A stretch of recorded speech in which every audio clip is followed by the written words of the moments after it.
But ఎప్పుడైతే ఇక్కడ అసలైన కామన్ పీపుల్ వచ్చిండ్రో, వాళ్ళని తీసుకున్నదే రిజెక్ట్ చేయడానికి అన్నట్టు తీసుకొని 5-10 మినిట్స్‌ల ఖతం చేసి పంపించేసిండ్రు. ఓకే. తో వాళ్ళ దగ్గర పాయింట్స్ ఉన్నాయి. బట్ మాట్లాడనీయలేదు. అందరూ ఒకటేసారి 3 రెట్లు పైకి లేపి పంపించేసిండ్రు. సో, ఇక్కడ మీకు ఫిజికల్ టాస్క్ అవి ఇవి ఏం పెట్టలేదా? టాస్క్ పెట్టారు. హ్మ్. ఆ టాస్క్ ఏంటిదంటే బాక్స్ జంప్ టాస్క్. మనం జిమ్‌లో బాక్స్ జంప్స్ చేస్తాం. ఆ బాక్స్ జంప్స్ చేస్తూ ఒకటి మాట్లాడమన్నారు. హ్మ్. అది నాకు ఎట్లా అనిపించిందంటే, ఆ టాస్క్ అసలు చిన్న పిల్లలు ఆడుకునే టాస్క్ లాగా అనిపించింది.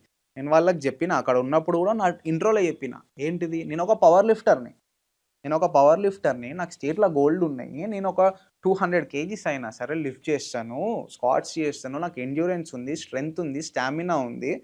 అని జెప్పినప్పుడు వాళ్ళు నాకు ఎట్లాంటి ప్రాప్ ఇవ్వాలి? ఎట్లాంటి టాస్క్ ఇవ్వాలి? హ్మ్. లైక్ ఇప్పుడు ఫర్ ఎగ్జాంపుల్ నేను ఇంకొకటి బ్రీఫింగ్ స్టేజ్ మీదికెళ్ళే ముందు అసలు బ్రీఫింగ్ ఇవ్వలేదు. అక్కడ నేను ఒక రిప్రజెంటేటివ్ ఉంటే తనని అడిగినాను. ఏమని? నేను ఇట్లా స్టేజ్ మీదకెళ్ళినప్పుడు నాకు షర్ట్ రిమూవ్ చేసే ఆప్షన్ ఉందా? ఎందుకంటే నేను అప్పటికి మంచి లీన్ ఫిజిక్‌తోని ఉన్నానన్నమాట. ఓకే. వాటర్ కట్ చేసి బాడీ లీన్ ఫిజిక్‌తోని ఉన్నా. నేను వెళ్ళినప్పుడు నాకు ఇట్లా ఆప్షన్ ఉందా అంటే, మీకు అక్కడ స్టేజ్ దగ్గర అంతా కూడా మీరేం చేయాలి? ఏంటిది అనేది మీకు బ్రీఫింగ్ ఇస్తారండి అన్నది. బట్ ఆడికి పోయినంక నా ఒక పర్సన్ ఉన్నాడు. ఆ పర్సన్‌ది అయిపోగానే ఎమ్మటే పైకి పంపించేసిండ్రు. డైరెక్ట్ బ్రీఫింగ్ లేదు, ఏం పంపించేసారు. లేదు. ఆ! నా ఈ మెడల్స్ తెచ్చుకున్నానన్నమాట. మెడల్స్ ఇట్లా చూపెట్టుకుంటూ వెళ్ళిపో అన్నారు. బ్రీఫింగ్ లేదు, ఏం లేదు. నేను అడిగిన, వెళ్ళు అని పంపించిండ్రు. ఓకే. అక్కడికి అసలు బ్రీఫింగ్ లేకుండా nothing. First of all briefing ఇయ్యకపోతే ఏమైతదంటే, నేనొక కామన్ మ్యాన్‌ని. నాకు ఆ స్టేజ్ అనేది ఫస్ట్ టైమ్. ఆడికి పోయినప్పుడు నాకొక నెర్వస్‌నెస్ ఉంటది. ఎంతో అంత బ్రీఫింగ్ ఇచ్చి ఇలా ఉంటుంది అని పంపిస్తే అదొక థింగ్. ప్రిపేర్ అయిపోతాం మెంటల్‌గా యెస్. ముందుగానే. So, okay. అక్కడికెళ్ళాక నీ ఇంట్రో జెప్పు అన్నారు.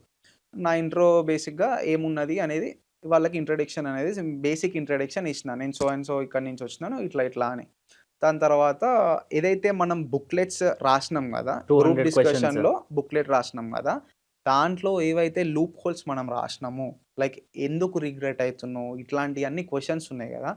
ఆ క్వెషన్స్ తీసుకొని, ఆ లూప్ హోల్ క్వెషన్స్ తీసుకొని వాళ్ళు మనకి స్టేజ్ మీద అటాక్ జేస్తున్నారు. హ్మ్. అంటే నేను దాంట్లో అంటే ఒక పర్సన్‌ని యాక్సెప్ట్ జేయడానికి కూడా అవే రీజన్స్ ఉండొచ్చు. మేబీ. హ్మ్. దాంట్లో నుంచే తీసుకోవచ్చు అది గూడా. సో, ఇప్పుడు నేను ఇక్కడ ఏం రాసినా అంటే, రిగ్రెట్ ఎందుకయినవు? అంటే నేనక్కడ ఏం రాసినా అంటే, మా మమ్మీ మీద వాయిస్ రైజ్ చేసి మాట్లాడినందుకు, డిస్‌రెస్పెక్ట్ చేసినందుకు నేను రిగ్రెట్ అయినా అని రాసినా. హ్మ్. సో, ఫస్ట్ మీ మమ్మీ అంటే నీకెంత ఇష్టమని అడిగిండ్రు. నేను చెప్పినాను దాని గురించి. చెప్పాక మరి అంత బిందు మాధవి గారు అంతగనం ఉన్నంక మీ మమ్మీని ఎందుకు డిస్‌రెస్పెక్ట్ చేసినావు? అది నాకసలు బుల్‌షిట్ క్వెషన్ అనిపిచ్చింది. హ్మ్.